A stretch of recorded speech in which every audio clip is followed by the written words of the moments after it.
لوگ دین والوں سے، علماء سے، جن کا پوری زندگی کا خاصہ لٹ جاتا ہے دین سیکھتے ہوئے، دین پڑھتے ہوئے، ان سے دین لینے کے بجائے نئے نئے لوگوں سے، نئے نئے ایسے لوگوں سے جنہوں نے کبھی مدرسے کی شکل نہیں دیکھی ہوگی، کبھی کتابوں کو کھول کے نہیں دیکھا ہوگا، ان سے دین سیکھ رہے ہیں. وجہ کیا ہے؟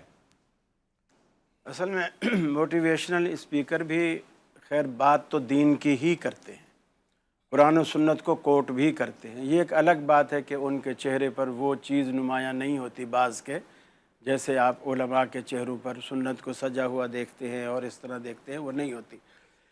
اصل بات یہ ہے کہ ہم لوگوں نے رسول اکرم صلی اللہ علیہ وسلم کا جو اصلاح کا طریقہ کار تھا، ہم اس کو چھوڑ بیٹھے ہیں. ہم فتوے بازی تو کرتے ہیں، ذہن سازی نہیں کرتے. موٹیویشنل اسپیکر ذہن سازی کا کام کر رہے ہیں، کچھ اس میں غلط راستے پر لا رہے ہیں، کچھ اس میں صحیح راستے پر لا رہے ہیں. اصل کام ہی معاشرے کی کے سدھار کے لیے ذہن سازی ہے، فتوے بازی نہیں. رسول اکرم صلی اللہ علیہ وسلم مسجد نبوی میں تشریف فرمایا، مسجد صحابہ کرام سے بھری پڑی، بخاری اور مسلم کی روایت ہے. ایک نو مسلم اس مجمع کے اندر بیٹھا ہے اور وہ کھڑا ہو گیا. اس نے کہا یا رسول اللہ صلی اللہ علیہ وسلم، مجھے آپ کی ہر بات پسند ہے اور میں ہر بات مانوں گا، لیکن آپ مجھے صرف ایک گناہ کی اجازت دے دیں، ایک گناہ کی مجھے اجازت دے دیں، باقی ہر گناہ مجھ پر حرام اور آپ کا ہر امر میرے لیے لازم. اچھا.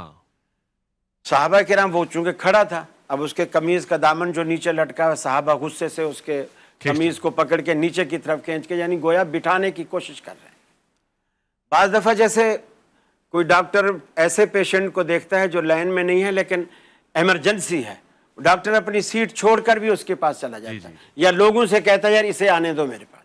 نبی مکرم نے بالکل اس کی جو حالت تھی اس کو دیکھ کر آپ سمجھ گئے کہ یہ سیریس بیماری میں مبتلا ہے، یہ لائن لگنے کے قابل نہیں ہے.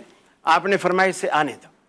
جب آپ کے قریب آیا، اب دیکھیے نبی مکرم جو رحمت للعالمین ہے، صحابہ کہتے ہیں آپ نے سب سے پہلے اس کی کمر پر اس کے کندھے کے قریب ہاتھ رکھا اور اسے 3 دعائیں دی. اچھا، ماشاءاللہ. اور 3 دعاؤں سے پہلے اس سے سوال کیا. سوال یہ کیا کہ تو مجھ سے کیا اجازت مانگتا ہے، کس گناہ کی اجازت؟ اس نے کہا یا رسول اللہ، مجھے زنا کی لت پڑی ہوئی ہے، میں اسے نہیں چھوڑ سکتا. یہ اجازت مانگ رہا ہے بھرے مجمع میں، مسجد نبوی میں، رسول اللہ کے سامنے. اللہ. اب اگر ہماری مسجد ہوتی، یقین مانی ہم اس کا تیا پانچا کر دیتے، باہر اس کی بوٹیاں ہی پڑی ہوتی کہ تجھے یہ مسجد میں سوال یہ یاد آئے.